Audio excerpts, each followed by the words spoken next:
Woo!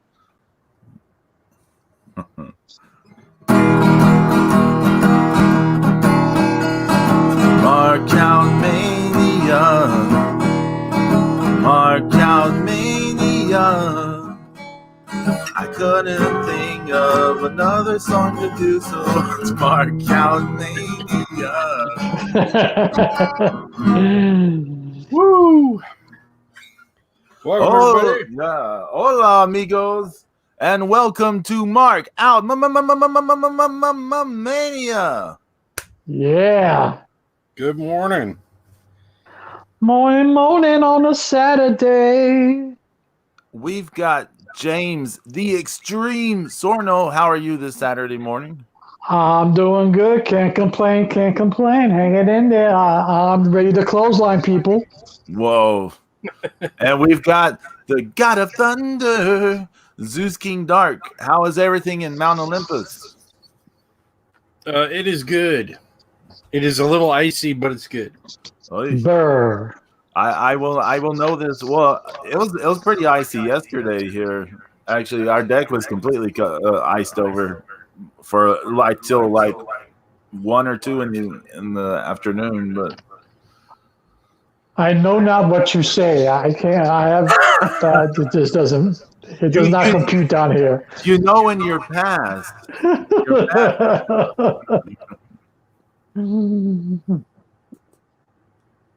Oh yeah. So what's up?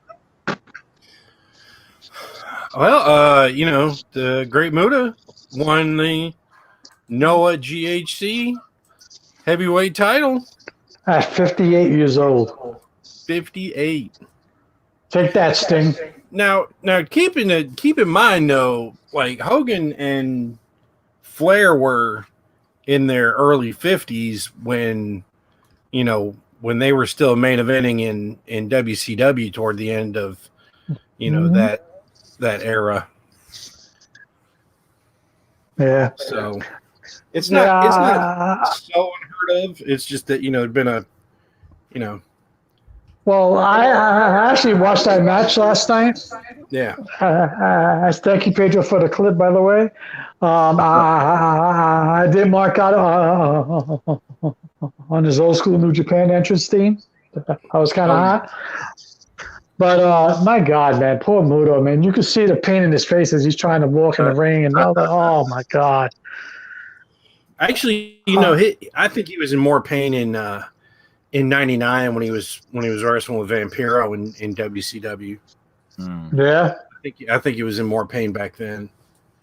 I was like, stop running to the ropes. I was yelling at my TV, don't run to the ropes. Just stay in the middle of the ring. I don't want you to hurt. And then I thought he was going to do the Muto saw. I was like, oh, God, no, please. Like, no. But that spot when he teased the moonsault, I was like, wait a second, you retired the moonsault. You're not supposed to do it anymore. Yeah. Well, the match where he had the last moonsault, and then he still did it. Yeah. God bless him, though. God bless him. Yeah, he didn't do it at WrestleCade. Did not. The match was, it was what it was, But that ref absolutely sucked. Let me tell you. The referee did suck because he telegraphed every near fall, didn't he? Oh my God, his 2 counts were like atrocious. Another thing, you can say, and I don't know because I don't watch NOAH. Right. I'm not gonna lie and say I watch it because I don't. But that kid he beat, he never tried to hook a leg. No. He did a good job protecting him. He did. Yeah. It's like kayfabe wise, you got yourself to blame because you never hooked one leg, much less both legs. Right. When you tried to pin him. Right. And the thing is, it's like another thing too. It's like all the there was so much, I saw a lot of, a lot of the younger people, talking about Go, needing to keep the belt and he doesn't deserve this and blah, blah, bullshit, whatever, but I'm just like going, we didn't complain about Terry Funk's age when he won the ECW world title. I mean, we didn't complain, when Terry Funk, won the tag team titles in WWF and, won the hardcore title in WCW. I mean, we didn't bitch about his age, and he was hurting. He was, having a hard time too, but sometimes you gotta, you just gotta let go of, I want to give some context real fast. Let me just give some context. Did I say context? Context. So they have been doing an angle where Muto, do you remember, I can never say this guy's name, Masakatsu, whatever, Funaki, do you remember that guy? He used to do some of the shoot fighting stuff and rings and what have you. And yeah. Okay, him, Muto, that guy, a few other old timers have been sort of invading Noah, right? And so you've had kind of, the younger guard, although I should say quote unquote younger because like Go Shiozaki's 39 years old. Yeah, he just looks 17. Yeah, I know. And so you hanging have out with a Bushi. Yeah, you have like the younger guard versus these old timers, trying to push them off and push them out and all this stuff. I will say, so there's your context for sort of some of the resentment going on between the fan bases and stuff, because some of the fans really buy into it, and also I thought the finish of the match really protected Go Shiozaki a lot. Because Muto didn't win decisively. He won on like a fluke roll up in a way. He looked like he was actually surprised. He looked like he was actually surprised. And, I mean, he had his hand on the guy's throat too. Yeah, I was gonna say, he was choking him. I was starting to wonder, was that the actual finish or did somebody fuck up? No, I mean the way it should go, sold it so dramatically afterwards. You can tell it was, that was the finish of the match. Yeah. But the ref almost blew the 3 count on that too. The ref sucked. I mean, as you said, he's a terrible referee. But many referees in Japan are kind of terrible, if we're honest about it. They're kind of terrible everywhere, if we're honest about it. You know what? Terrible referees. That is true. In Mexico, in Japan, in America. Who is a good referee right now? That could be a whole episode. Yeah, right? I mean, no, it'd be a short episode. What? Is Red Shoes really a good referee? Or not? Isn't that part of the appeal of Red Shoes? Because he's a bad referee? I mean, he's not bad. No, he's not a bad referee. Is he good? Is he great? No, but he's not bad. He does not really. His relationship with the rules are a little in flux at times. Yeah. All I gotta say is I got to see Tiger Hattori, before he retired, so that was really cool. Do y'all remember Wada from All Japan? He was their big referee in the 90s. He did all the big title matches. Was he the guy with the buzz cut? Yeah.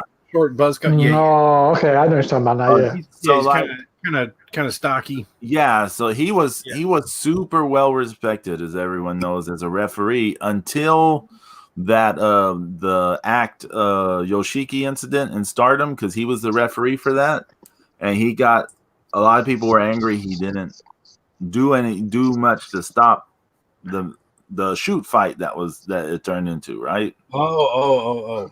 And so he kind of disappeared from the scene after that whole mess. I know he sometimes pops up, but he's not. I mean, no one talks in glowing terms about Wada anymore. Because you might remember back when we were all first started getting into all this stuff in the 90s, like in terms of the tape trading and following things on the internet. people used to have that argument over who was the best referee, Wada versus Tiger Hattori versus this and the Japanese stuff. And a lot of people used to say Wada because, there's, whatever. But then after that thing, no one talks in glowing terms about Wada. That's a whole, I apologize for sidetracking this whole conversation. No, that's fine. No. It's part of history, Hey, listen.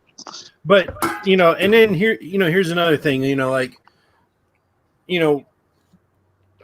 Muto enters the club that, only Takayama and Sasaki are in, that have won IWGP Heavyweight, All Japan Triple Crown, and Noah GHC titles.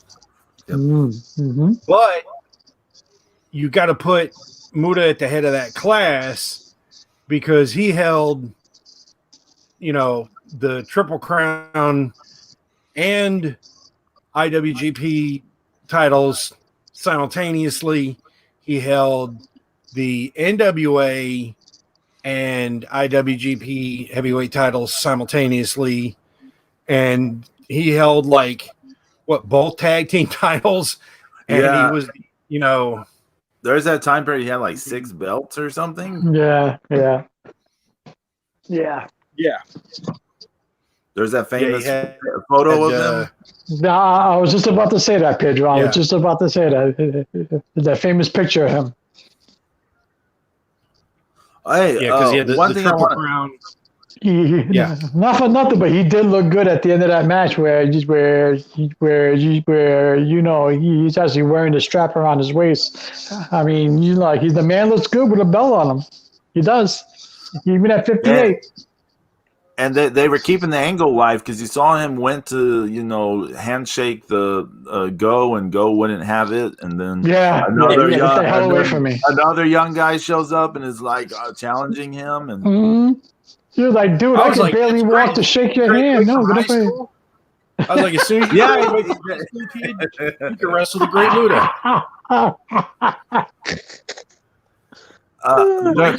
Start shaving for a couple weeks. Maybe you can, have a match with Oh shit! Because they're little. They're little guys. Yeah. There was a spot in that match. It was a Go hit a brainbuster off the second turnbuckle. Yeah. And it looked like he murdered Muto. Yeah. Muto looked I legit worried for a moment. Did I just see this man die? Did that spot look as brutal to y'all? No, it did not look good. It did not look good. Also, too, I think the camera angle didn't help. Oh, okay. Because it was shot from afar and it looked bad, But I thought Go did one chop too many of Muta because there's one chop to the chest that Muta looked like he wasn't expecting, and it kind of pissed him off a little bit. Now, dude, don't piss him off. Don't do that because he's gonna kill you. Don't do that because then you can tell him okay, I hit you with 5 chops, and then all of a sudden, boom, here comes number 6, and also you saw Muto's face wait, what? There is that one Shining Wizard where Muto goes, motherfucker. Yeah, you heard that, right? I thought he was saying something in Japanese first. I had to rewind it 3 times. I said, holy shit, he did say motherfucker. Yeah, that's kind of hot. I have that on my my best of Muta in All Japan. Oh, I was at New Japan. I got a set of discs that are from both. Do you remember? Oh, that's cool. I was just gonna say, do you remember after he won the Triple Crown the first time, he had a title defense against Dr. Death Steve Williams, and the match was just both of them just saying "fuck you, fuck you, fuck you." Yeah, and that's another interesting thing. People were like, "Oh well, Muta booked himself to win the Triple Crown." I'm like, he wasn't working for All Japan when he won his first Triple Crown. Right. He's still in New Japan. So, and he didn't book himself until a few years after he got there to win his second one.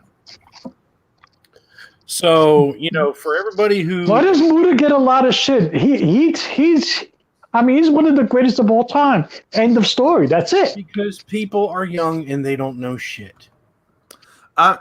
Back in that time period I was mentioning earlier, the 90s and early 2000s, when we were all doing the tape trading and buying and all that stuff, and getting online and discovering conversations and all that junk, right? And you say RF video? Yeah. Oh God. To catch a predator. But in that time period, there were a number of people who didn't like Mutoh back then. I remember. So that's been around for a long time. Some people just don't like things, I think he's fucking awesome.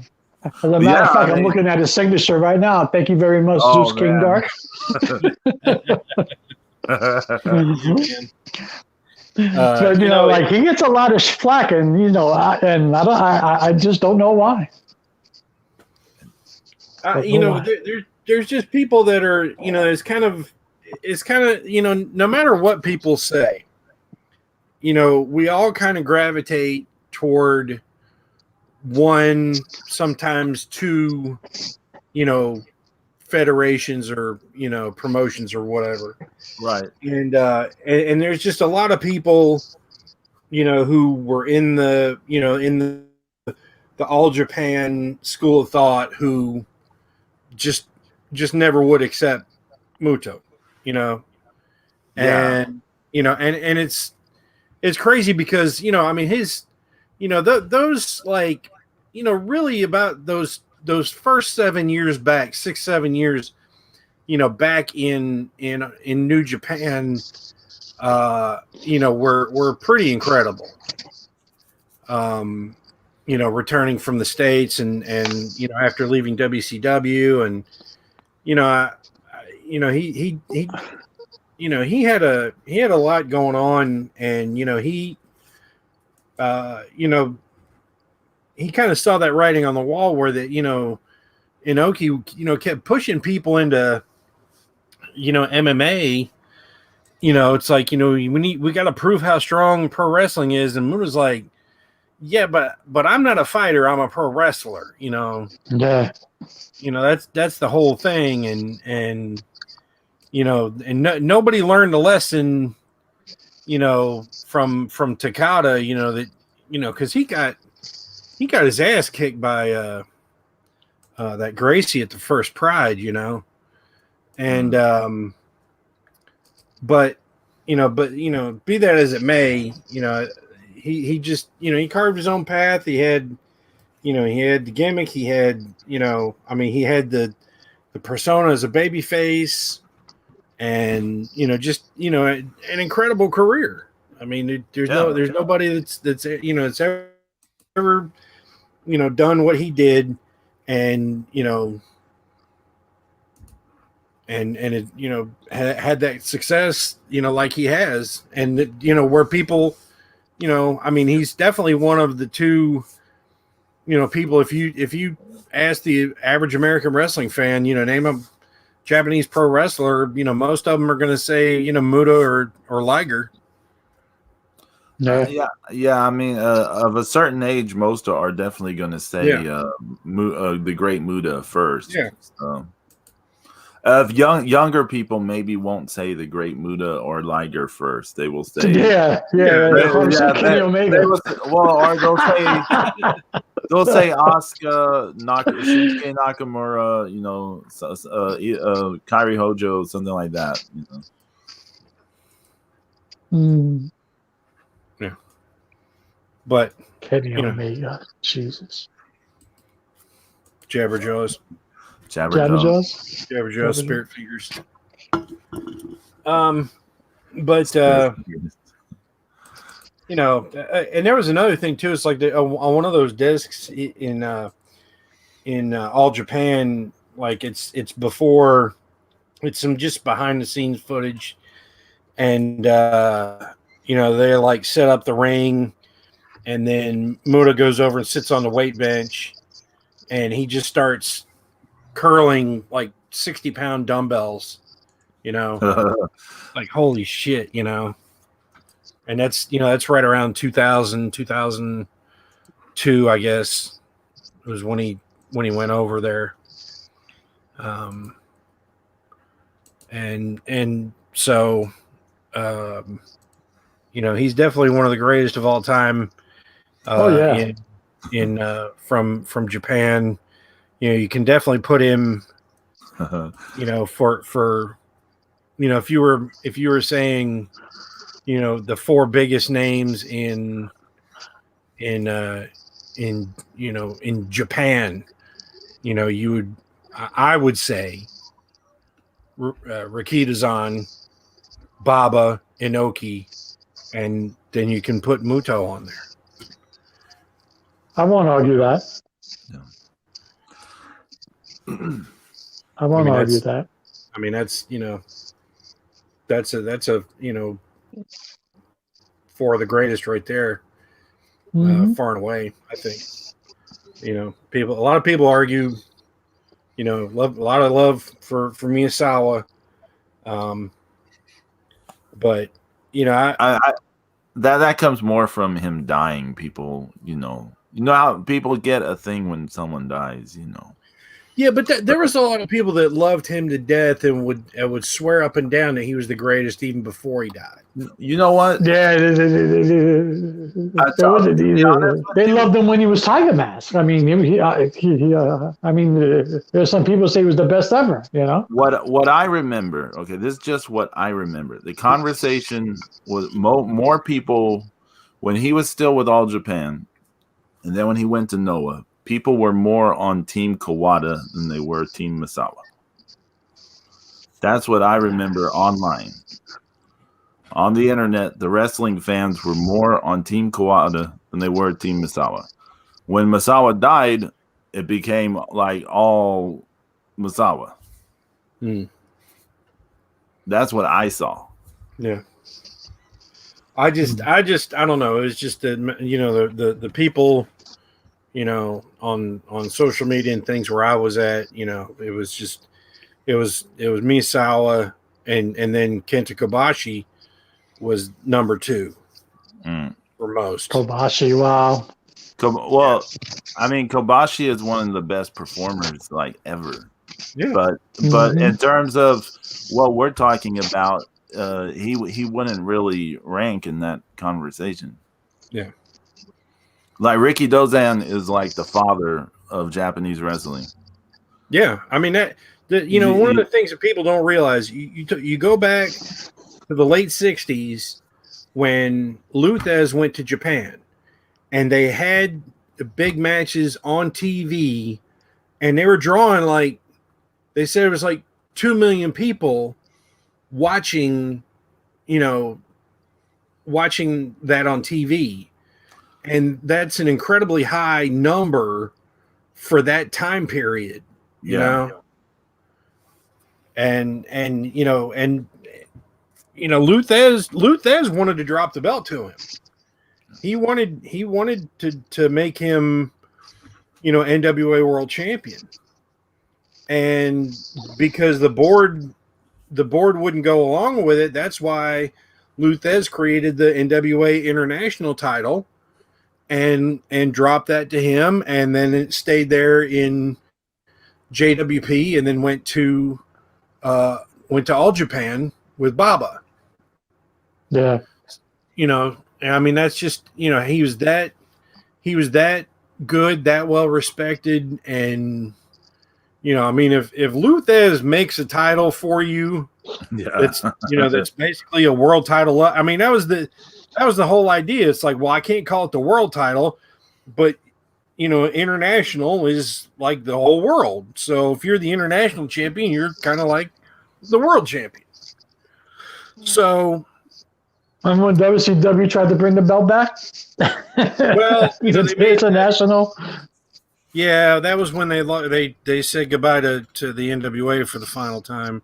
Yeah, and they turned They just used the big gold belt for the WCW International title. Mm-hmm. So there was some footage. There was some footage on Twitter the other day of when Rick Rude faced Hase in Japan for that title. But since we're talking, Japanese wrestling, shall we talk the all-time greats of Yeah, New man, Japan? let's do it. Go for it. I want you to read down your list because Yeah. your list was the best list, man. Get to your list. Yeah, because I was waiting for people to say something stupid on Twitter, but thankfully, people were smart and didn't say anything idiotic. So thank God. Right. I mean, it's just and it's tough making lists, and that's why the list that I made is basically just in chronological order of kind of how they came along, and it's not perfect, but at number one, I mean, you think of New Japan Pro Wrestling, the founder and the biggest star for a long time was Antonio Inoki. Mm-hmm. That's hands down. Yeah, hands down. And he had, there was good and bad in things that he did, and the way he wrestled and everything. But he's the originator. He's the reason that we have New Japan Pro Wrestling. So he definitely has to be number one. And then two of the guys that came along in the 80s, Tatsumi Dragon Fujinami and Riki Choshu. I got those two at 2 and 3. And Fujinami was the man. I mean, they both were really. I mean, they were great rivals. Sometimes tag team partners against right heels. But Choshu had his guys, and Fujinami had his guys, and it was like I said, when the even 92, they were still battling over the IWGP Heavyweight title. Tokyo Dome. They had the first Tokyo Dome double title match. So, like how when Naito won the IC and the IWGP last year, at the Tokyo Dome, you can go back to 92, the January 4th Tokyo Dome. It's a double title match. Was it the greatest 18? It might be. One of them has some obscure belt, and one of them has the IWGP one. Yeah, I think it might be like the greatest 18 martial arts belt. I can look it up because that was the belt that Inoki created, and they would have matches. They would take the ring ropes down, and they would make it look like a real good shoot. And I think there was a guy named Russian guy named like Choshvili or something like that. And that was one of the real famous. It was the greatest 18 title. Yeah, it's the IWGP and the greatest 18 title. Yeah, and they kind of they into one title eventually, or the greatest 18 just kind of became deactivated or whatever. Then around that time where Fujinami and Choshu were huge, along came Big Van Vader.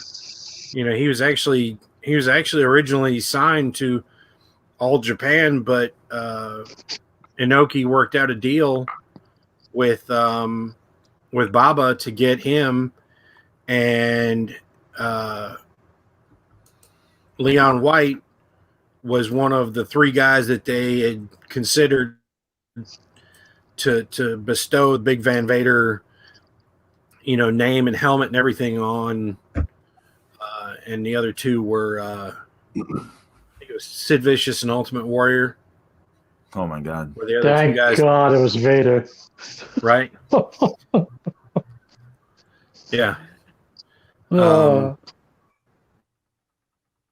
And I'm a huge Vader fan. He's tied for number 2 in my book, my all-time favorites. And I remember seeing the photos of him in the After magazines, and like I think there was one real famous photo of him like throwing a second rope, or maybe just a standing drop kick against Hashimoto, and I think my first tape I ever got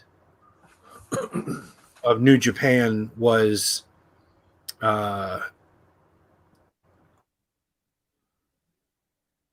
first dome show they did, where Vader won the IWGP title in a tournament. You guys thoughts on Vader in New Japan? I have no problem with Vader. I have no problem with Vader being there. He made an impact, huge impact. The fact that Baba gave him up actually surprised me. Well, he was still just Leon White at the time. Right. But that's what happens when you have an eye for talent. He goes, I could do something with this guy. Thank God he was bestowed with the Vader gimmick and not Sid Vicious, who probably would have tripped. And if he's not the Ultimate Warrior, who was probably too worried about his hair. But thank God. Oh my God. Well, of course, Vader's debut match, was famous because he came out and beat Inoki in like less than 2 minutes, and it caused it was at Sumo Hall, and New Japan got banned there for like a year or two. Which is crazy to think, because of all the guys, like Tiger Jeet Singh, Abdul the Butcher, Bruiser Brody, Stan Hansen, all the guys who'd come through there, raising hell, throwing chairs and swinging chains and bull ropes with fucking cowbells and stuff on them, and he was the guy that made people lose their shit. Vader was the guy. You would think he'd be Hanson, right? Hanson, Brody, but I think Luch said that there was like a kind of a sect of fans who actually kind of felt like that if they got knocked around or shoved or something when one of these crazy guys ring, it was kind of like a badge of honor, So I think Vader scared people in Japan. People always thought that Broder and Hansen were just crazy. They're just out of control crazy. But here comes Vader with the mask and the smoke coming out. I think he just scared the shit out of people. Then he was massive. To be fair, there is plenty of footage of Hansen and Brody terrorizing All Japan crowds. I'm sure. Yeah. I'm sure. Yeah. But see, I would look at Hansen. I wouldn't be scared of him. I would just think he's a crazy bastard. Like I don't want to be near him. I would look at Vader. I was like, yeah, I'm scared of him. There's also a fair amount of footage you can go to of Dump Matsumoto making schoolgirls run for their lives in All Japan Women in the 1980s. Big monster people scary. Yeah. Monster people scary. Yeah. Yeah, I mean, and Vader's the biggest of the scary monsters. Yeah, and I mean, just his speed and his mobility for a guy that size, because he was quite a bit bigger than Bam Bam Bigelow, who you know, extremely acrobatic, and you know, a terror in his own right. And you know, later on, of course, he was, you know, tag team partner with Big Van Vader, which, you know, only made sense. But you know, that I've got, you know, Big Van Vader is the great that came along at that point. Then the next three you have to talk about. This is kind of off topic, you know, kind of This is kind of together, off and topic, that's real quick. But yeah. I always wanted Vader to knock the shit out of Shawn Michaels. Always wanted Vader to knock him I out. wanted Vader to knock the shit out of everybody. I want him to knock the shit out of Hogan, Shawn Michaels, you know, everybody. Remember when Hogan bitched about Vader? He's always bitched about getting in the ring with Vader. Fucking pussy. Anyway, I'm sorry, Zeus. Go ahead. I'm sorry, my bad. But then, you know, that's okay. But I mean, you know, then we got the three Musketeers: Muto, Chono, and Hashimoto. You know, three guys who became, you know, friends Chono's in the the dojo, and you know, they really kind of, you know, took over New Japan. You know, as Fujinami and Choshu got older, and Vader, you know, spent more time in WCW. You know, I mean, they're super over. You know, great baby faces, and they each were, you know, really different from each other. I love Chono, and always had you know, always of course, had a thing you know, for Great Chono. Muta Awesome. had his problems. Yeah. I mean, he was Mr. G1, you know. Yeah. I mean, he was the guy that you know, he would kill it. He would kill it in the G1. You know, he won the one where he beat Rick Rude for the NWA World Title in the 90. Was it 92? Yeah, or 91. I still mark Pedro, out a you got little any every thoughts time they show him on commentary. Do we lose Pedro? No, I've been keeping quiet because my internet's going out. I can tell from my headphones when it's going out. What do you want me to give thoughts on about the Three Musketeers? Yeah. I mean, what can you say? I mean, like you said, they were the standard bearer for a while. You know, they became the standard bearer of New Japan. When you thought of New Japan, you thought of those three and Liger. So, the 90s. Yeah, interesting. Muto and Chono had that. They have that one G1 final, which is amazing. You know which one is it? 91? The 91 final. That's like this super amazing match. Yeah. And then the rest of their matches that followed never lived up to that match. You know, that sometimes it's hard to top yourself. You know. Yeah, it is. They tried enough times. Yeah. And you know, they were tag team championship partners together. You know, and you know, Chono, you know, he threw away the baby face character, and you know, started looking like the Yakuza boss, and you know, was one of the. I think he was like the first guy in NWO Japan, right? Something like that, yeah. He was one of the first, yeah. He was one of the first that they brought over to WCW, right? I believe so, because in that gimmick, yeah. He was at the Nitro. He was at the Nitro that Bret Hart debuted on. Chono was with the NWO that night. Just to cut a big promo with everybody. But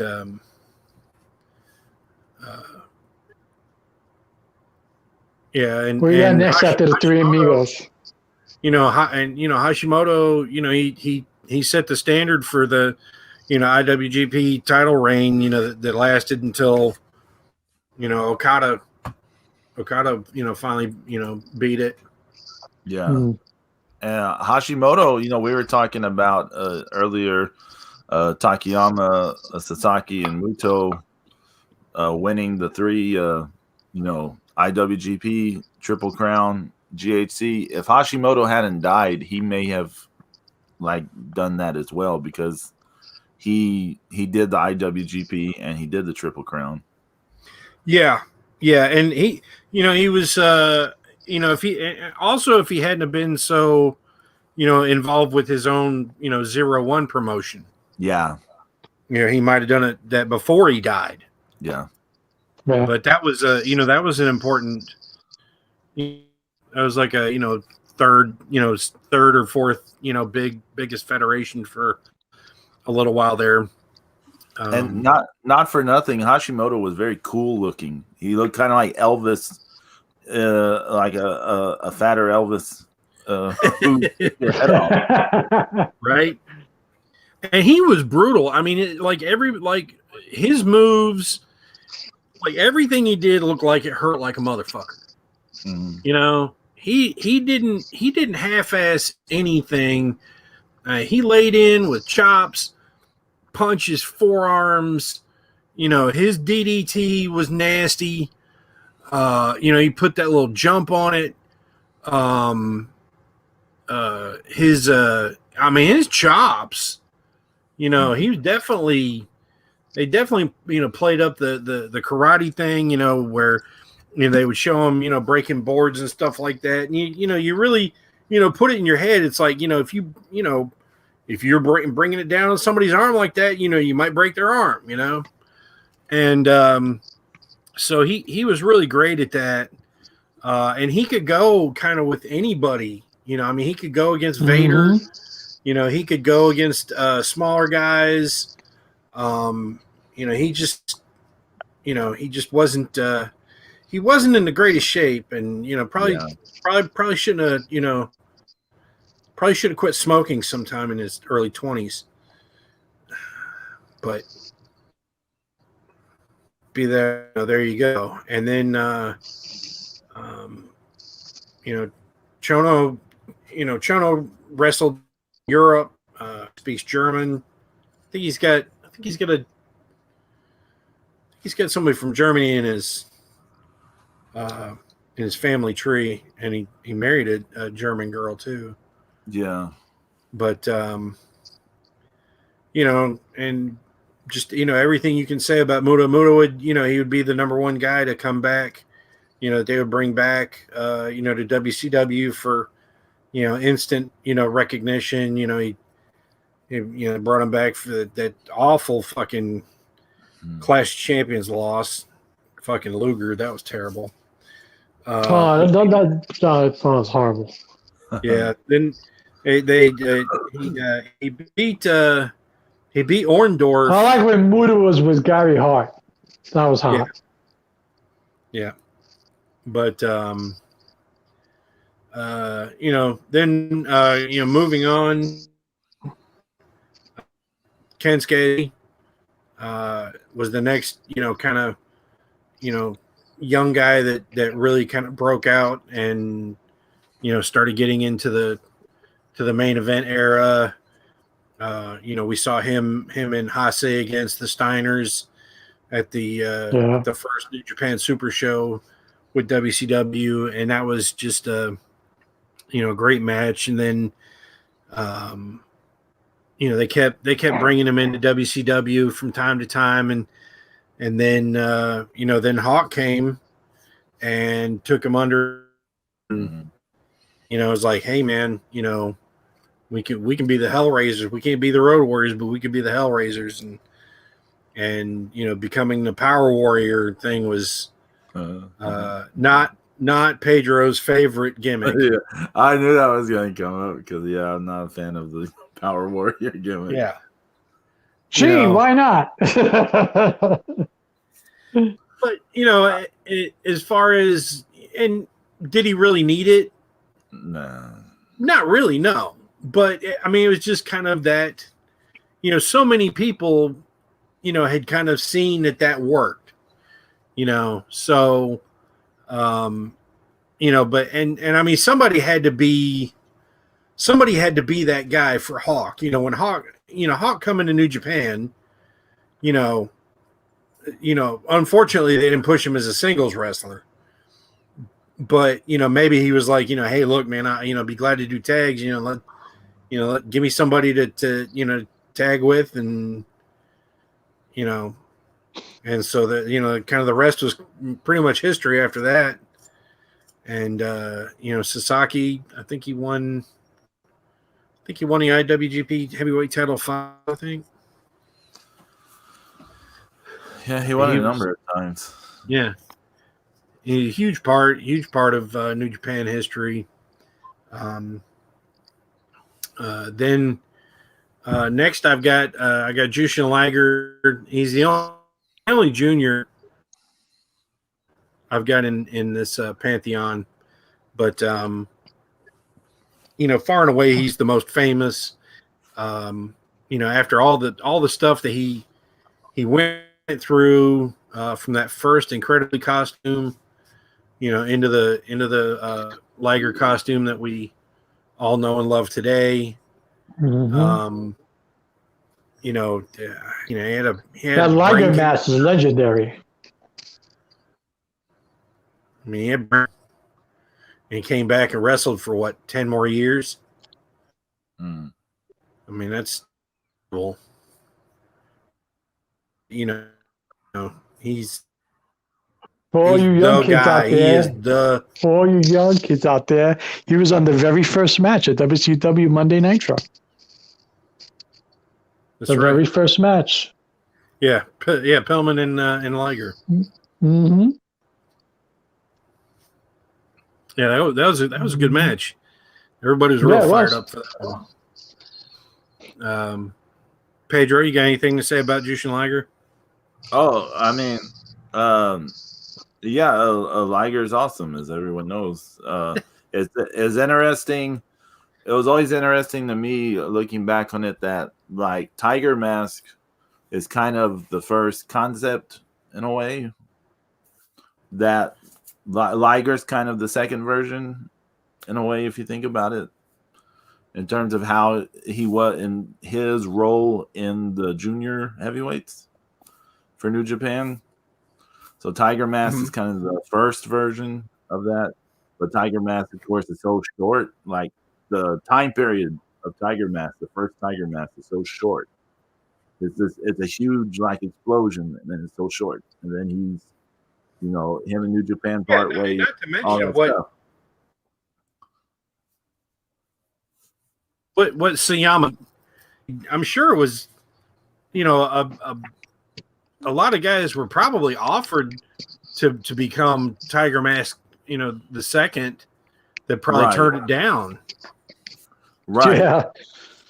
But so Liger is like the best version, right? I'm not saying he's Tiger Mask, but in his role, he's Tiger Mask, sort of. Right. But he's the best version. I mean, he's the Liger. He's the greatest. Yeah. He's the greatest junior heavyweight in New Japan history. Yeah. He may not be technically as good as Sayama was. I mean, Sayama was just amazing. Oh, I'm not saying Tiger Mask. I'm not saying Tiger Mask was better than Jushin Liger. I'm just saying the role that they played is similar. Yeah. And they both sort of set the explosion of attention on the junior heavyweights. Like Fujinami was the junior heavyweight guy, but then like Tiger Mask took that and made it even more popular. But then again, it was so short-lived, right? It was just 2 years or so. Something like that, yeah. Something like that. And so then you have people doing stuff in the junior heavyweights, but then when Liger comes, suddenly it's that explosion of attention. Also, the timing of Liger, it's a thing too, because also when Liger was first coming into prominence, especially here in the States, it's when a lot of tape trading was happening. Yeah. Like everybody was getting into the tape trading, so now everybody started to know who Jushin Liger was. He was like, holy shit, man, look at this guy. Hey, we all remember WCW showing those clips of him in Japan before he showed up. Yeah, and almost like, oh, I want to see that match. You know. Yeah. I don't want to see Sam Houston. I want to see that. I saw of Liger on Sam Houston. But the first WCW match I saw of Liger was against Pegasus Kid. Oh wow! They showed on a Saturday morning in I think early '91. It was before the Super Show because they were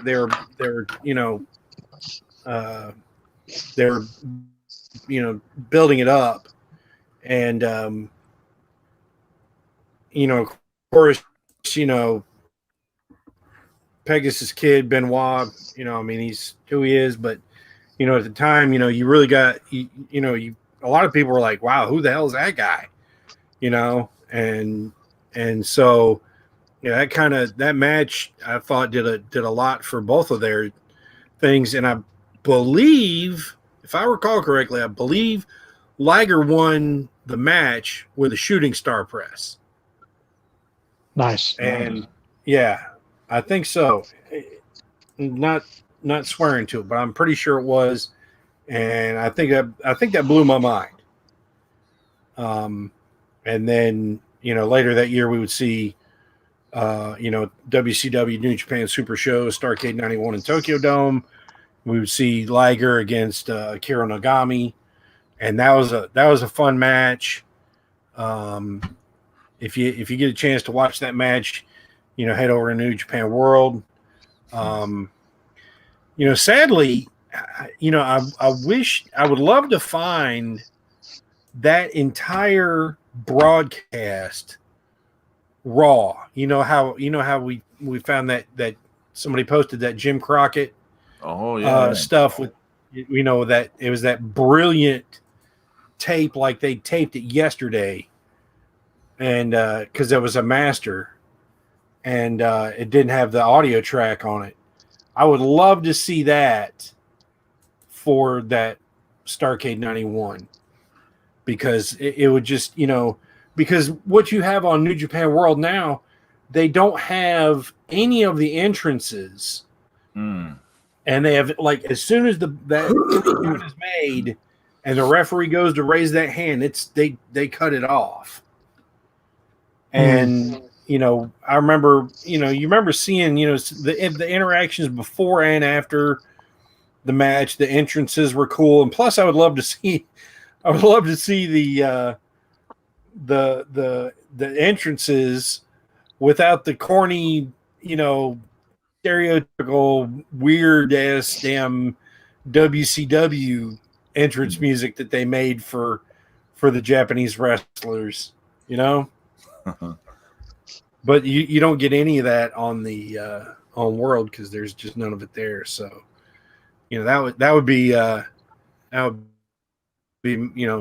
something I would throw stupid money at one day. Would be, a remastered version of that thing.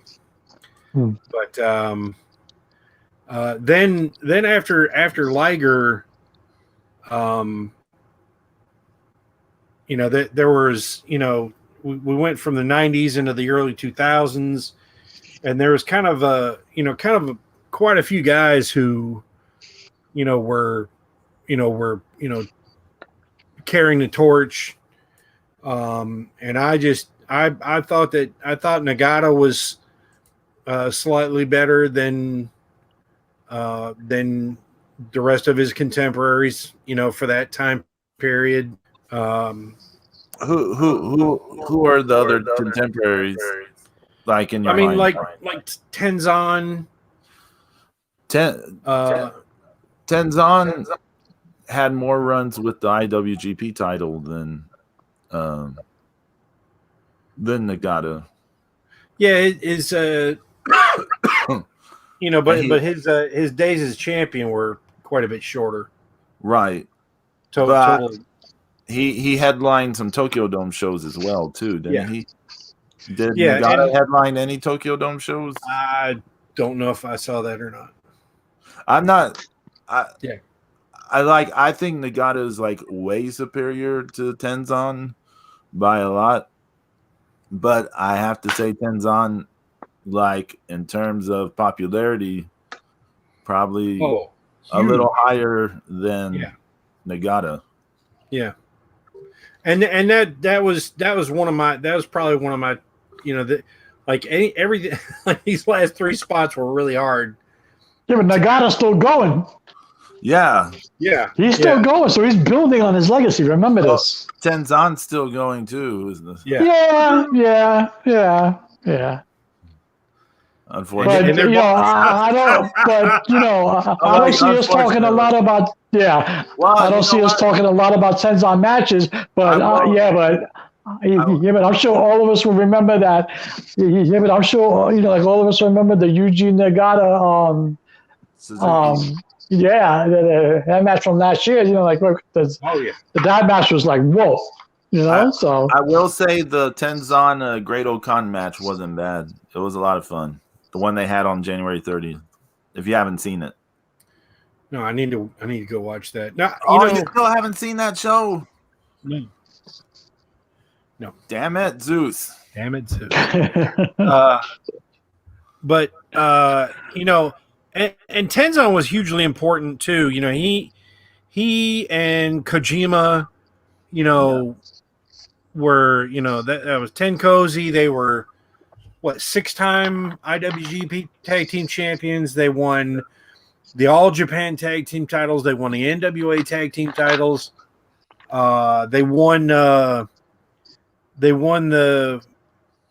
All Japan Tag League 2 years, I believe, and they might have won New Japan Tag League. It's interesting. Kojima, I always felt he was better than Tenzan, but he did not get as over as Tenzan did. No, not quite. And plus, he left. Yeah, he was one of the guys that left with Muto to go to All Japan. Yeah.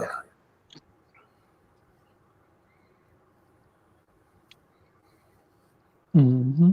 Where he had a pretty respectable career in All Japan. Like he had a respectable run there, to be honest. And Kojima was he was a simultaneous IWGP and Triple Crown champion. Yeah, that's true. So really that 10 spot, like I said, this 10, 11, 12 is really hard to me. These things are super hard to do. It's almost impossible to rank. It's almost impossible to put any kind of list like that together. To restrict it to 12. If we're just going historically, we really do. With Nagata, you have to talk about Tenzan. You have to talk about Kojima. Those guys were all in the dojo together. They were, they all kind of I don't know why. I don't know why, but I'm such a bigger Nagata. I'm a bigger fan of Nagata than Tenzan. I don't know why. I just like Tenzan. Like I'm like okay, yeah, but I see Nagata. I'm like yes. Look, Nagata has a lot of things over Tenzan and over a lot of other people in a way. He had his own charisma. It may not be the loudest kind of charisma, but he had his own charisma. He had he was really good in the ring. He would do anything. He did the WCW thing. They wanted him to do mixed martial arts, and even though he probably knew going in he was going to get his ass kicked, he went all in and did that shit and got his ass kicked. He did anything they put in front of him, and he had that really great IWGP title run, his first one, remember, it was like more than a year long, wasn't it? Yeah, Something like that, yeah. You know, another name, I just kind of, you know, that was part of that kind of that group. You know, was Manabu Nakanishi. Oh yeah. Mm-hmm. Terrible, Wow, I forgot about him. Terrible fucking. You know, whoever gave him that gimmick in WCW needs to be shot.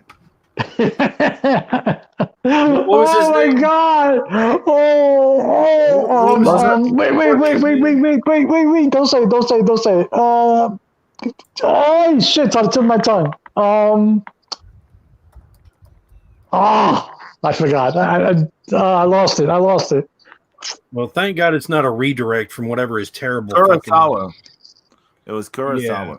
Yeah. Kurosawa. Thank you, Pitts. Oh my God, thank you. It was on the tip of my tongue. I mean, that was horrible. Really kick him in the Kurosawa. Somebody needs to get kicked straight in the dick for that. You know, it's like, Nakanishi's too hard. We'll name him after that famous film director from Japan. Right. God. See, there's a reason I always wanted to call him Akira, because Akira Kurosawa. Yeah. It was on the tip of my tongue, man. I couldn't get it. Shit. Yeah, Manabu Nakanishi was he had a lot of charisma, to be honest. He was the least of all these people we're talking about. I totally forgot about him. You know that? How bad am I? Holy shit. He won the IWGP title one time. Was tag team champion with Kojima and Nagata. Yep. And Omori. Takao Omori. How we say it? And never open weight 6-man tag team champion with Taguchi, of course, and Tanahashi, because Tanahashi's, you know, he's tag team 6-man champion with pretty much everybody. Everyone. Yeah. And I mean, you know, Nakanishi won the G1 in '99. I mean, Kurosawa, Jesus. I know, man, that's terrible. You know, he might have actually been on a WCW card, and I just forgot it so bad because. Oh my God! Imagine. Oh yeah, I forgot who that was. I was probably just so ashamed to have to see him. You know. Yeah. Because it's like, you know, I mean, you know, Stu Hart and them, they made Hase and I think it was Liger before he had the mask. You know, I think they were Vietnamese. They're like Viet Cong guys. Christ. Yeah. Hase was a great, you know, he was a you know, another guy was a huge part of it, but you know, in the 90s, but and, you know, he just didn't quite. Yeah, and elected. And he wasn't. He was never IWGP Heavyweight Champion, but he won the junior title. Was he the first champion? I can't remember. I can't remember either. But he was the junior champion. When was he junior? Like in the 80s, right? Yeah, it was. Shiro Koshinaga was the first. See, and he's another guy. Was the fifth. Koshinaga was a huge part of the 90s. Yeah, and very popular. He just never broke into the heavyweight title. I mean, he was kind of the guy who got that whole of that, not from the past, like before him, but from that group, from the ones who started in the 80s that we sort of grew up on in the 90s or whatever in the tape trading stuff. He's the guy who got that ass bump over, in a way. The flying butt bump. Yeah. Yeah, and he had that. You know, his group. His group was kind of Suzuki-gun before Suzuki-gun. You know, real irreverent. dickheaded heels. Excuse me. But An interesting story with him. He started in All Japan. Koshinaka? Yeah, started in All Japan, but he felt that it was going nowhere, and so he left in '85 for New Japan, and that's where his career really took off. Yeah, he had he was good friends with Kengo Kimura and they even had Kabuki in their little faction for a while. I think that Omori guy was in there too. Everybody was wearing gis and sporting the black belts and things. So then kind of what I did is I kind of skipped over, like the Fujita and Brock Lesnar era, and because because kind of those were some of the what a lot of people call the dark years. And yes, we all try to forget the obsession with the what's that guy you mentioned, the Fujita. What's his first name? Starts with K, right? Yeah. Starts with yeah. Katsuyori, Katsuzushi, Katsuyuki, yes. Kazuyuki Fujita, yeah. What do you mean, Brock Lesnar's fake IWGP title? Hey, Bob Sapp had an IWGP title reign in this time period that we're talking about. Bob Sapp was a bad motherfucker. Whose belt was that? What belt was that? That was a legit that wasn't a legit IWGP title belt, was it? No, it was. Yeah. Was it? Yeah. And the one that Lesnar had too was real? Yeah, Lesnar did have he did have, and then later he had that the fake one, yeah, right, the fake shit, right? It's all confusing because I was not watching, I mean, that was before World, and I was not tape trading at the time.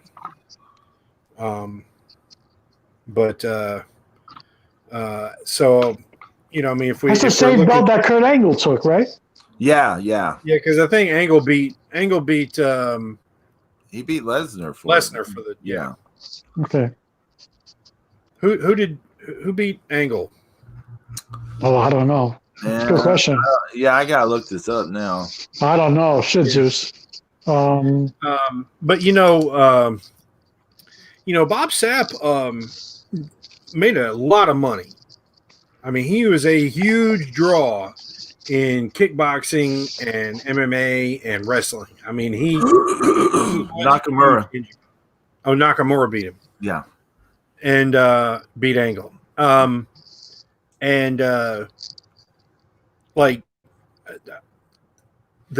remember seeing the K1 tournament that Bob Sapp was in, and they said he weighed in at like 360 pounds, and that was like all muscle, and he was just mowing through guys just because he was just so, I mean, like, he was so big, he was making like 265-pound heavyweights look small. And the guy that they called, not Kurt Hennig, but the guy that they called Mr. Perfect in K1, shit, it's bugging me. Fantastic Dutch kickboxer. And they met, I think they met in the semifinals or the finals, or it was like the semi. Yeah, it was like the semis, and Bob Sapp hit him so hard, it knocked him clean off the mat. I mean, he was lifted up off the mat. He hit him so hard and knocked him out. But he'd taken so many leg kicks he couldn't continue. and so that guy was able to advance to the finals. The thing I always think about with Bob Sapp and MMA is Crow Cop dusted Ernesto him. Hoost. Do you remember when Crow Cop broke Bob Sapp's orbital bone with that knee or whatever? And the image of like Bob Sapp collapsing and the look on his face was like, yeah, which I'm sure it had to be super painful. Bob Sapp would he's paid for quite a bit of Gary Goodridge, who was one of those early UFC guys. He ended up with health problems after that, and Bob Sapp helped him out quite a bit. Is the word, but yeah. So I mean, we went through all that, the early 2000s of New Japan, and then I guess Nakamura was a huge name, coming along, beating Angle and you may remember like when Nakamura and Tanahashi were like the two that were supposed to be the future. They the one they went with originally was Nakamura, like because he had a little bit of MMA success, so Inoki was like, push him to the moon. I'm not saying Inoki's Vince McMahon, but yeah. But he had the initial push more so than Tanahashi, but then Tanahashi, Oh, quick thing about Inoki. Was he one of the first guys to slam Andre?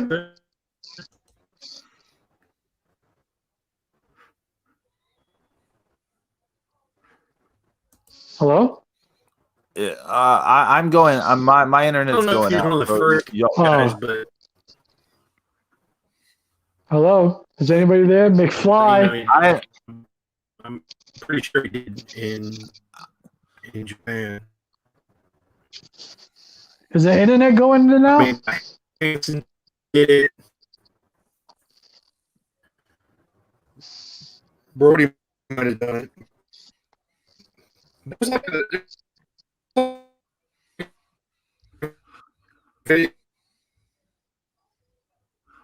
oh man. Hello? Yes. We lost Zeus. Hello, is my internet going out, or is this Mr. Zero trying to get me back in bed? Yes. Oh, James, come back.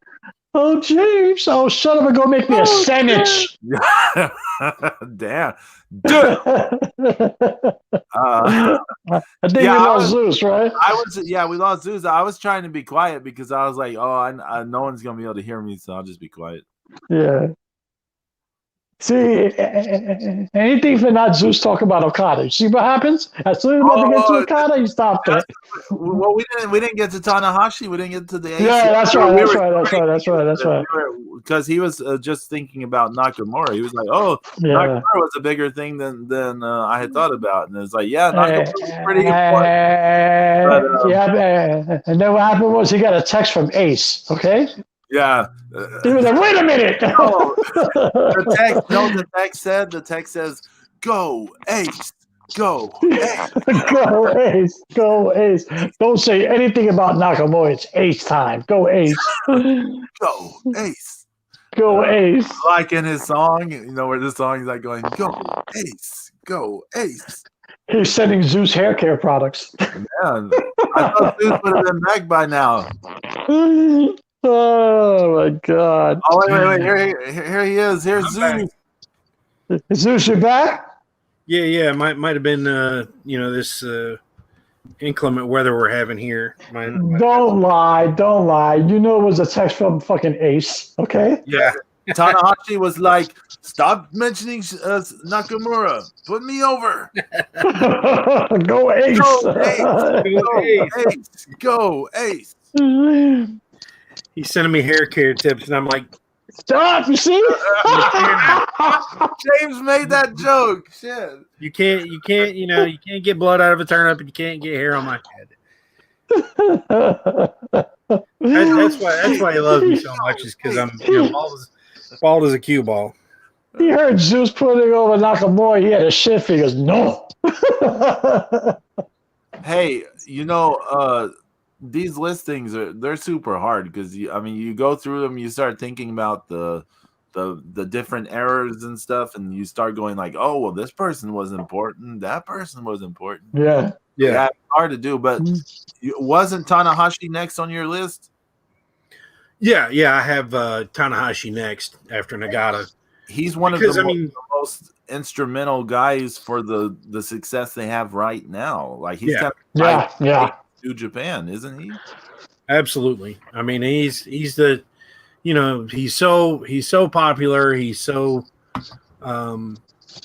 he's so good, and it's what's amazing is the transition from main event guy to who we're seeing today is somebody that can kind of do anything. It's like there he is, kicking ass in tag teams. There is, still making a good showing. How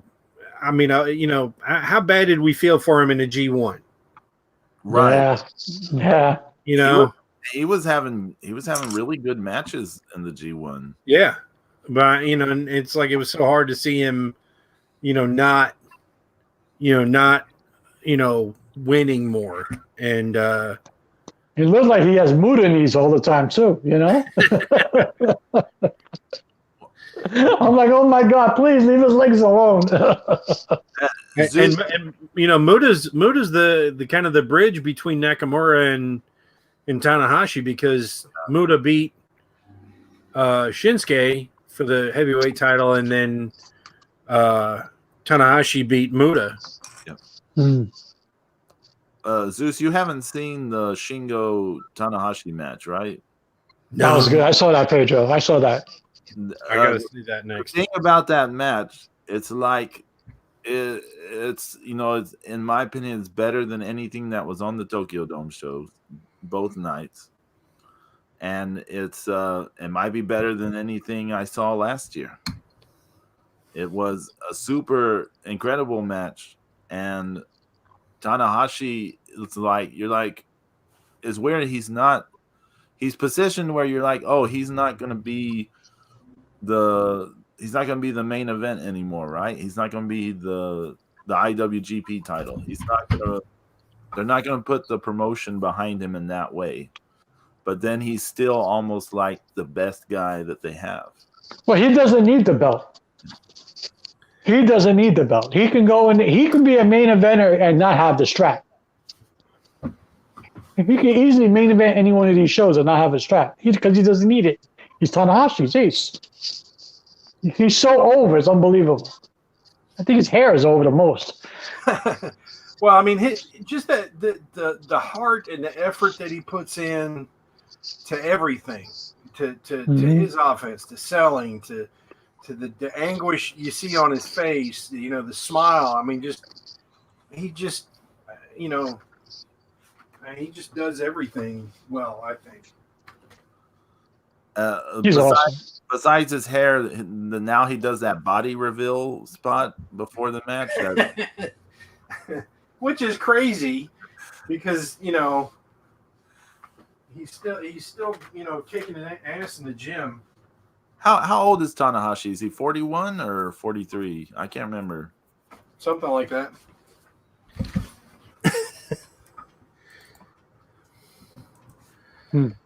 But like Nagata and Tenzan and Kojima, I think, are all my age, our age, James.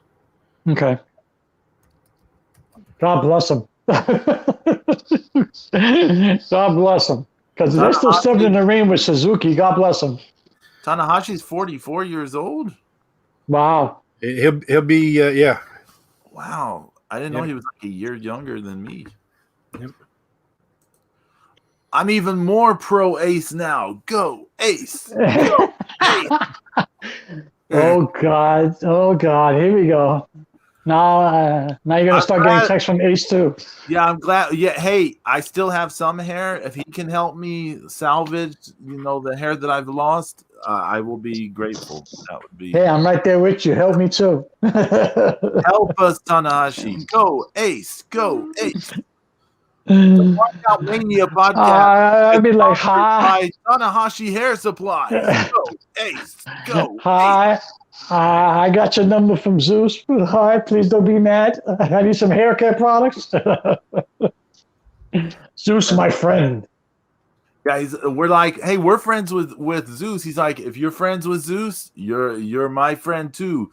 Go. That's right, hair products. Go. Because he's super and he's famous. He's super famous. Super famous God of Thunder. So who's next on your list, Zeus? I think he's taking a powder real fast, but he has to try some of the hair product. He just got. He just got a FedEx delivery. Yeah, FedEx just showed up and gave him some Go Ace hair products. Has a big Go Ace sticker on the box, right? We need this to be an actual thing now. Go Ace hair product. Yeah, why not? I'd buy it. I'd buy it. Go Ace. Who's next, Zeus? Is it the Rainmaker? Oh, Lord. The Stain Maker, yes. The Stain Maker? The Stain Maker. I know Zeus is having a hard time right now, baby, because he knows he's got to put over Okada. James, is it the Master of the Cobra Club? Oh my God! The Money Clip. That is the worst version of the worst version of it I've ever seen. He should remove that. He should remove that from his repertoire and never use it again. Ted DiBiase's mad they didn't call the $1 Million Dream the Money Clip. Yeah, I know, right? He goes, I could have marketed that. Yeah. Hey, but tell us about Okada, Zeus. Well, I mean, put him over, baby. Put him over. Five-time IWGP champion. He came on. Another one of the guys from the dojo who, he started out. A lot of people said very robotic, and then he started getting some attitude, and Gato took him under his wing, and five title reigns later, we got. I thought that I really enjoyed the match with him and Ospreay from Wrestle Kingdom. Yeah, that was a good match, man. That was a good match. I thought he put a whole lot of effort into that, and it was his best effort in a while because he's been slipping. He's been half-assing it. Oh, I don't know if he's been hurt, but yeah. I mean, for whatever reason, I mean it's an adjustment. It's always going to be an adjustment for somebody who's, used to being, in the main event to not being in it, and, so that, I mean, that's got to wear on you a little bit, but he's been doing some different things, in the last couple of years. So, and it's not to say that he couldn't be champion again. I'm sure Okada's going to have more title reigns. It feels like he's sitting out the title until it gets split up or unified or whatever they're going to do. Yeah. Who knows I think he's not moving like he used to either. Either something's wrong with his back or something. Because he's not moving in like a certain way. Like that, I don't know. No. But yeah, I don't know. His title, that not his last title reign, but the one before it, the really long one. Yeah, that's like a really famous title reign. Like that's a title reign that's gonna just be mentioned for a long time. Yeah, I mean, he beat, that was the one that outlasted Hashimoto. Yeah, Hashimoto's shit, right? You're right. And I mean, he just, that, and just so many people just, they love his performances. I mean, he does have an outstanding drop kick. He was really throwing it just some of the best I've ever seen him do against Ospreay. I mean, when he kicked him off the turnbuckle, that was just that was ridiculous. That was a perfectly placed one where, he got up there. Yeah, I mean, he got the altitude, and he got close enough to him to where it really looked like he was. It's like you're going whether or not you fall or not, you're going. Yeah. So, but Zeus, like, he's famous and awesome because of his matches against the wrestling god Omega.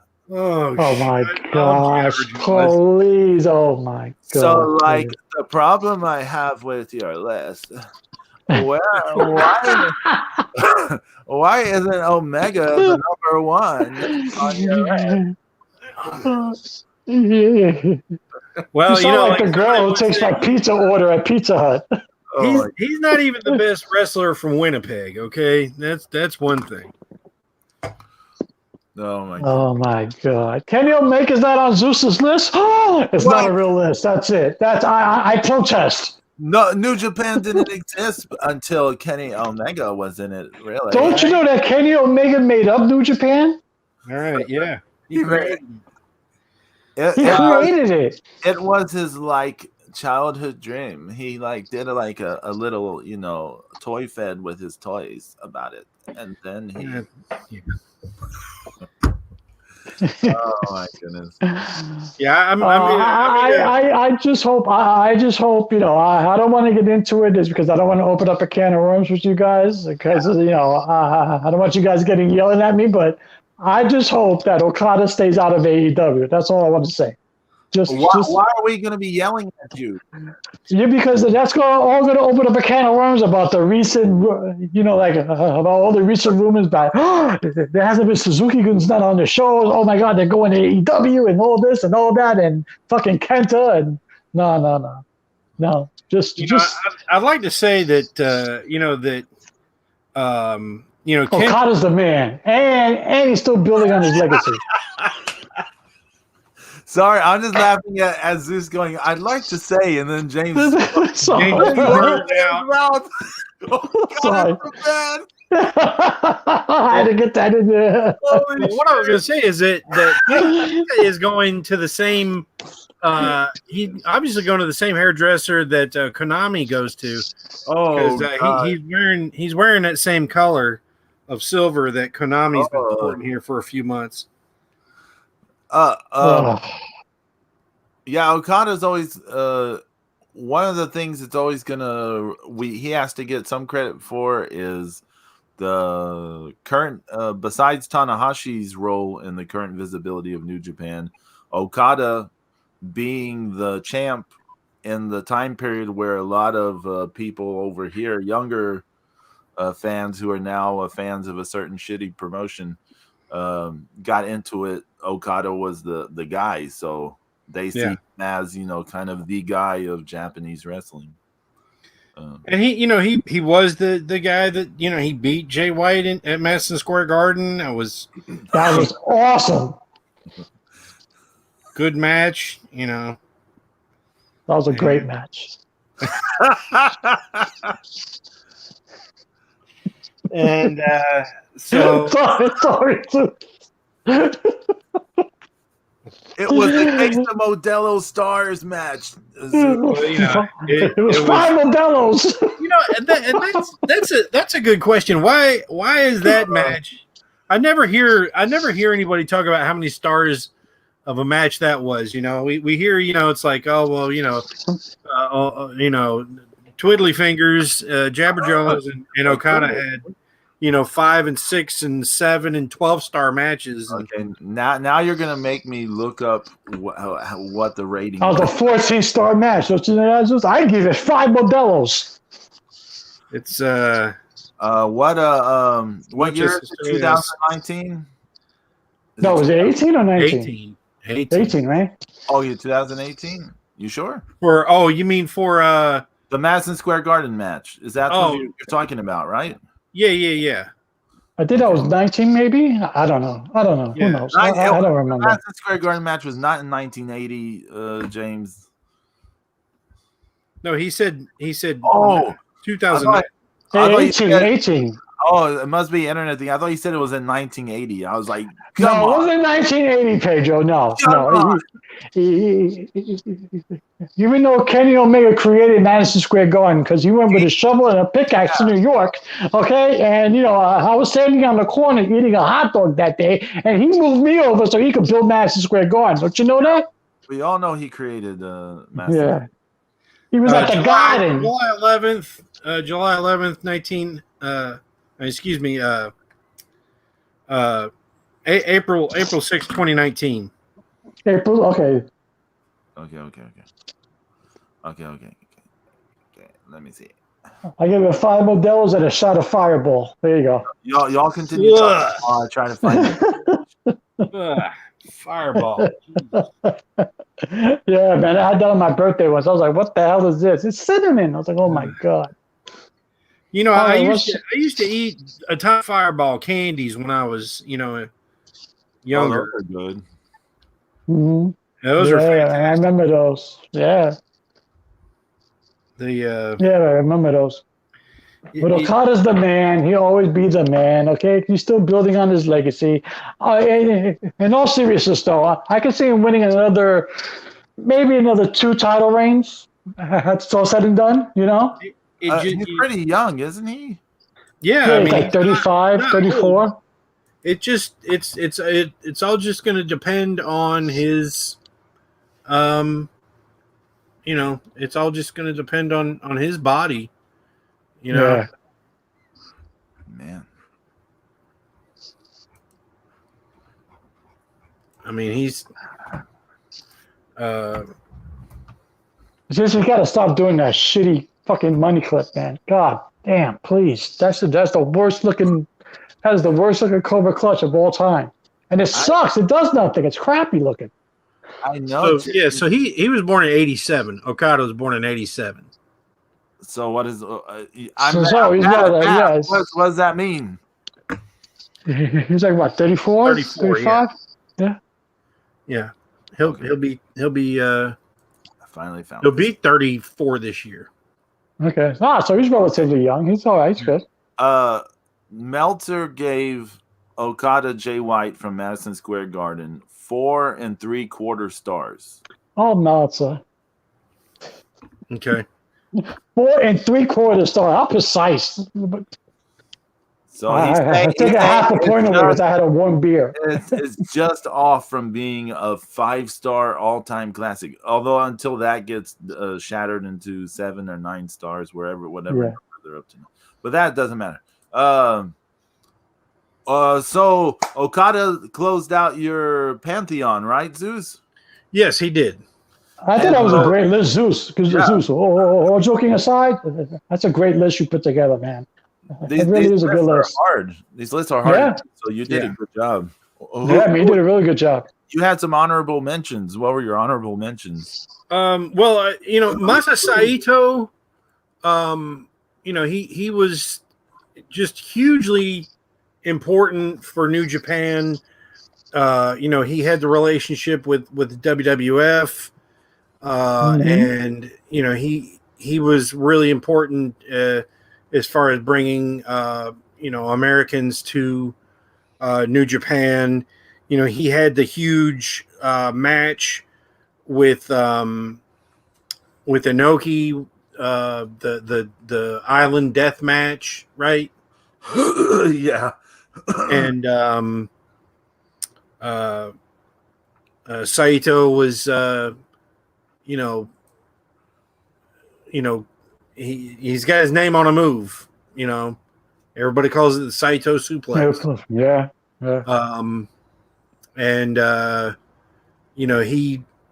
He got, he was well known, pretty much everywhere he went, from WWF, WCW.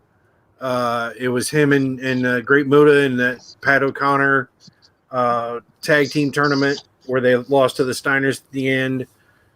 But still, they had the, it was a good was a good run that night. He won the AWA World Heavyweight title from Larry Zbyszko I believe in Tokyo. Yeah.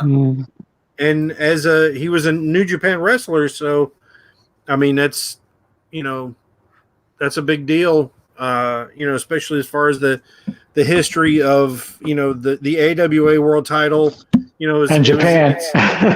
Yeah, I mean it was in its final days. There. I mean, Jumbo Tsuruta and Stan Hansen both held the AWA World title.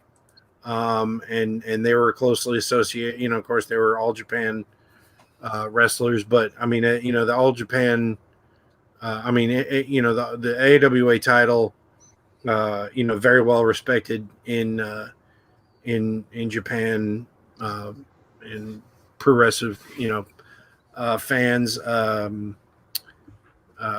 I said, Hirohase was a huge part. He was an amazing tag team partner for Sasaki and Muto, and you cannot, when you talk about the reserve, how reserved the fans are in Japan in general, how they're almost always politely seated and cheering and chanting and all that. But you go back, you watch that Steiners versus Hase and Sasaki, and when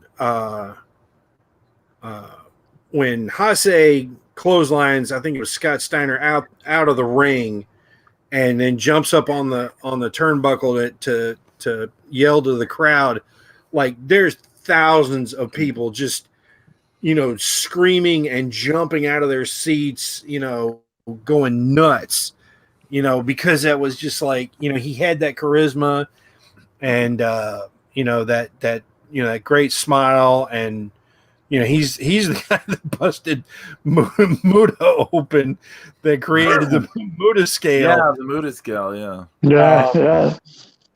Well, what's funny about that? If you there's the match they had a year before, the Great Muta and Hiroshi Hase. Yeah, they had a match a year before where Muta did all this stuff and he bled Hase like all over the ring. Hase bled more in that match than Muta bled in the famous match, like later. But in that match, the famous one, like Hase was doing all the stuff to Muta that Muta had done to him in the previous match.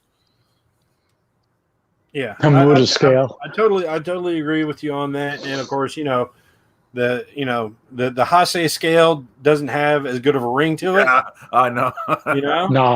No, it's always the Muta scale. Yeah. Right. And that's the thing too, is a lot of people, thought that the Muta scale was he made somebody else bleed. No. It's like, no, it was for the match that he bled so much in. And of course, we've all seen matches where people have bled more, but be that as it may. Just to show you how popular that term was. I remember watching on the old ECW tapes I used to get, right? Just when it first started trying to get into Extreme Championship Wrestling, I remember Joey Styles commentating one night on South Foley was busted open, and he goes, "Oh my God, it's off the Muta scale," and I started rolling. I was like, "Look at this," So it was a widely popular term all over the world, Yeah. By the way, I did not know that Masa Saito, that he had competed in the 1964 Olympics. Yep. I did not know Mm-hmm. that. Yeah, he really. Yeah, I heard something to that effect. And he did a lot of commentary in the 90s for New Japan. I believe it was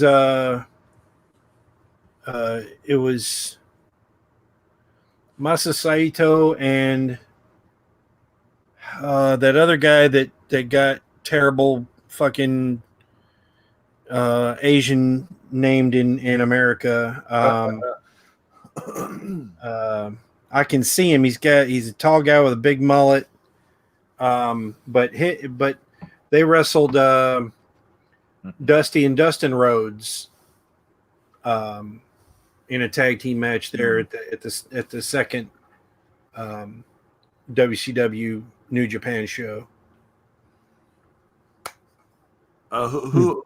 So you said Hase. Who else was on your honorable mentions? I said Seiji Sakaguchi because he was so important to New Japan in the 70s, and he had a real prominent position in the back, and he was always the guy that was, presenting people with the belts and the checks and the trophies and things like that, and he was kind of that, felt like he was, that, really important administration guy. Of course, like I was saying, Tenzan, as we talked about him. I'm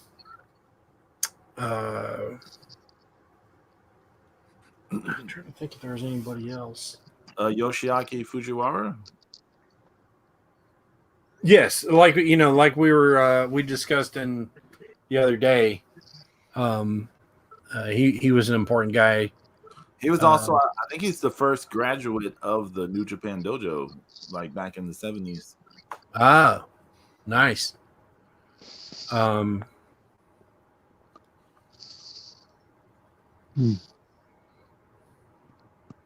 was trying to think. You could make a case for how big of a deal that Koshinaka was a huge star. There he just, like I said, he just didn't break into the heavyweight title arena.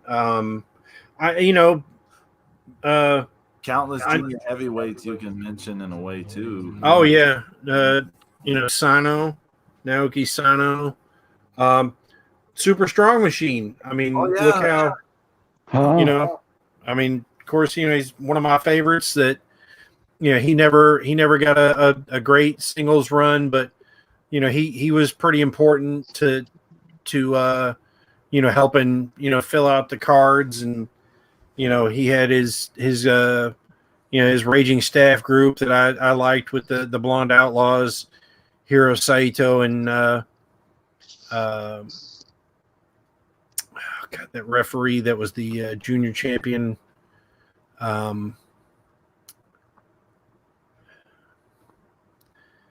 It's killing me.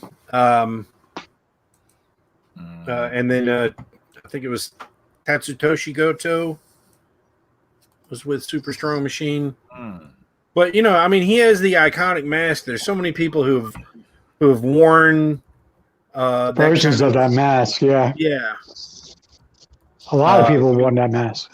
They had the matches. They had the machines in WWF. I was just about to say that they even brought that look over to WWF back in the day. Yeah. Yeah, and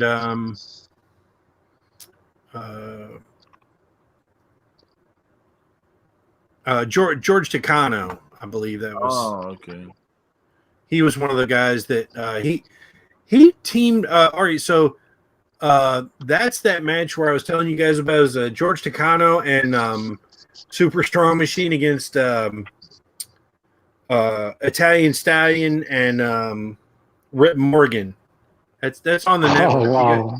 You gotta watch that match, because I tell you, Italian Stallion really, he could have been Steiner-esque if he had maybe laid off some of that pasta. I don't know. Pasta's pretty good, Zeus. Pasta's really good. It might be worth not being Steiner. I mean, what, the Steiners, had a highest high, and then they kind of beat up their bodies, really bad. But Super Strong Machine is part of the Blue Justice group with Yuji Nagata and okay, well, let me ask you real quick, Zeus. Now that you made that list, Okay, uh, within the last 20 years. Now, who would you say have been the most influential tag teams in New Japan in the last 20 years? In the last 20 years? Mm-hmm. So Well, I mean, you still got to make a case for Ten Cozy. yeah. Okay. True. Because they okay. were, I think they won the 07 and 08. Let me pull them up. Because I don't want to go back too far, but I'll say the last 20, 25 years sounds about right. Right. And then, Muto and Hase were, a very strong tag team. Hase, he was, champion with Sasaki and Muto, and they won tag league together 2 years, I think. So Ten Cozy won the All Japan World's Strongest Tag League in 06 and 08. They won the NWA World Tag Team titles one time. They won the G1 Tag League in 2001, 2008. And they were 6-time IWGP Tag Team champions. And best tag team match versus Nakanishi and Nagata. Tag Team of the Year in 2000. And for Tokyo Sports Tag Team of the Year in 2001 for the Observer. Yeah. So between them and of course, Guerrillas of Destiny, Great Bash Heel, they were one of the better tag teams, right? Yeah. I mean, as far as decorated, highly decorated, I wouldn't call them technical geniuses or anything. Right. And who was all in Great Bash Hill? Makabe and Hanma. Yeah, okay, that's what. Okay. Hanma, yeah. Because they were tag team. They were 2-time tag team champions, Hanma and Makabe, tag team champions, Makabe and Yano.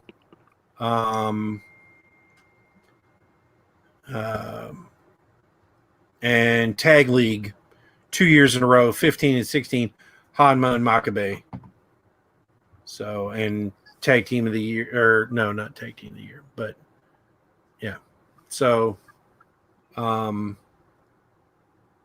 sounds about right. Sounds about right. I mean, also in the 90s,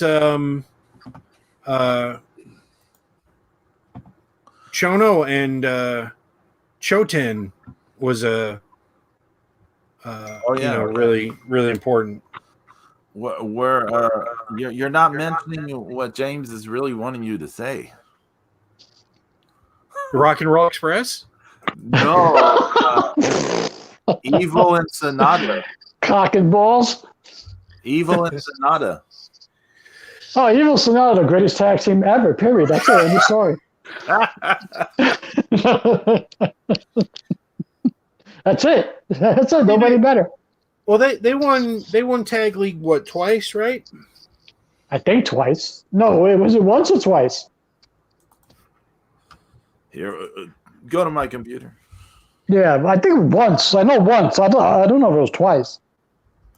I think it was. It was twice. I'll take your word for it.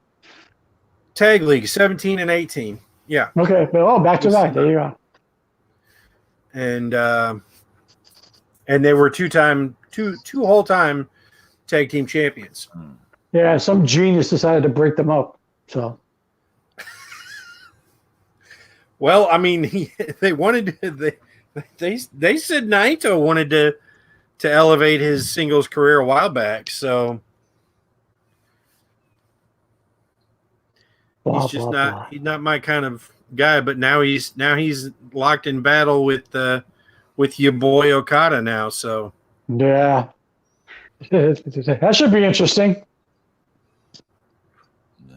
What are they doing in the New Beginning, Zeus? The first week of March?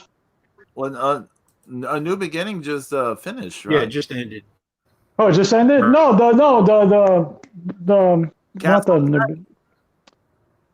what the fuck is that show that's gonna come up? Strong? My sometimes is kicking in. Dominion? Castle Attack? Yes, Castle. Castle Attack. Yes. Thank you, Pedro. I'm sorry. Thank you. I just say it earlier. Right. What we have to okay. deal with instead of what we have to deal with instead of Fantasticomania. Yeah. Right. There you go. There you go. That's exactly what I meant to say. I can't talk today. Oh boy, wouldn't that be awesome if Suzuki Gun showed up in CMLL? Oh man, that would be awesome, but who knows? Right. I mean, it's not like Mexico's got the stringent laws, and regulations.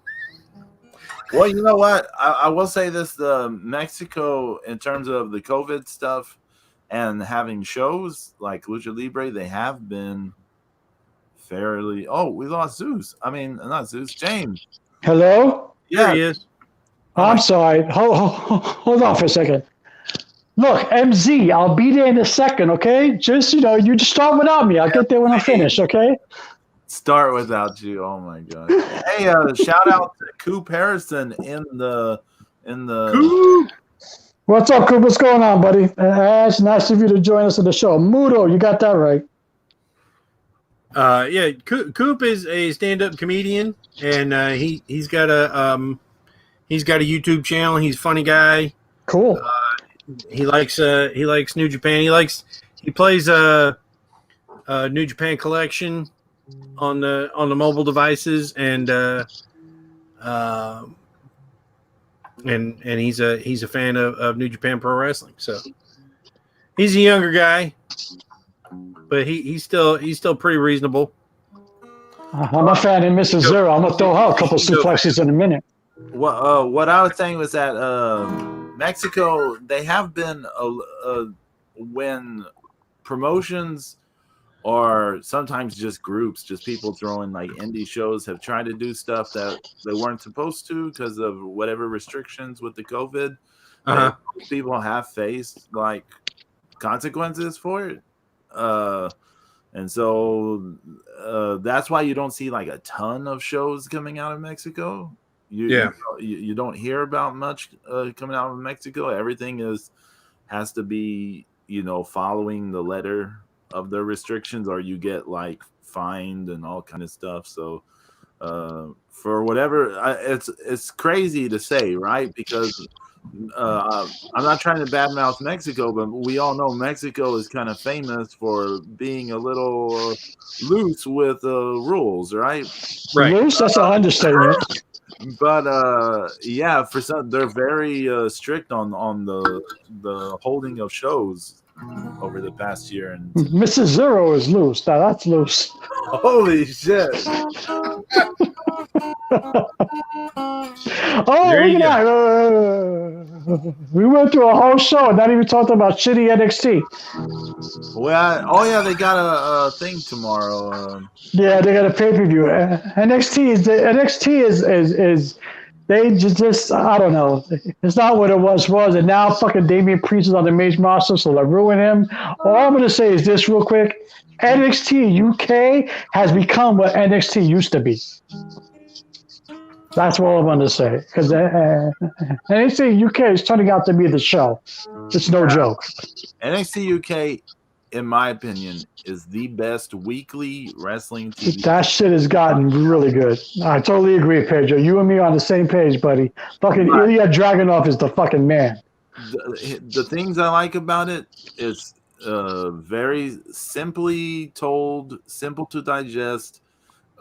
Simply booked, no stupid vignettes. Wrestling with and the wrestling is good. It's like hard hitting and it's technical. They sometimes do dumb stuff on finishes, but that's whatever.